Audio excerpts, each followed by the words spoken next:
கூட்டணி வந்து இணக்கமா வச்சிருக்கிறதே செல்வ பெருந்தகை மட்டும்தான், வேற யாரும் கிடையாது. அவர் மட்டும்தான் பேசிக்கிட்டு இருக்காரு காங்கிரஸ்ல இருந்து. நல்ல கூட்டணி, அருமையான கூட்டணி, தங்கமான பைய, தரமான பைய அப்படின்னு அவர் மட்டும் தான் சொல்லிக்கிட்டு இருக்காரு. பட்ஜெட், ஆமா ஆமா, ரொம்ப அருமையான பட்ஜெட்னு சொல்லி அவரு நல்ல இதெல்லாம் போட்டிருக்காரு.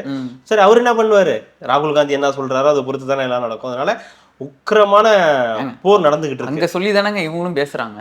அது இவருக்கு தெரியாதுல்ல, அப்ப அவர்கிட்டயும் சொல்ல வேண்டியதானே? அவர்கிட்ட சொல்லணும், அவங்க கூட இதுல இருக்காருல்ல. அப்ப கட்டி காசு வெட்டி போட்டு வேண்டியதுதான். காசுல ஏற்கனவே வெட்டி போட்டாச்சு அவருக்கெல்லாம். சும்மா வச்சிருக்காங்க. ஏங்க, ஒரு கட்சியில ஒரு தலைவர் அவருக்கே தெரியாம ஒரு மாவட்ட செயலாளர் கூட்டம் நடக்குது ஒரு ஊர்ல, அங்க தீர்மானமே நிறைவேற்றுறாங்க. மதிக்கலன்றது ஏற்கனவே தெரியும். அதை மீறி அவர் வந்து பாத்தீங்களா என்ன மதிக்கவே இல்லை, எனக்கே தெரியாது, நான் ஆக்ஷன் எடுப்பேன் அப்படின்னு. என்ன ஆக்ஷன் எடுப்பீங்க?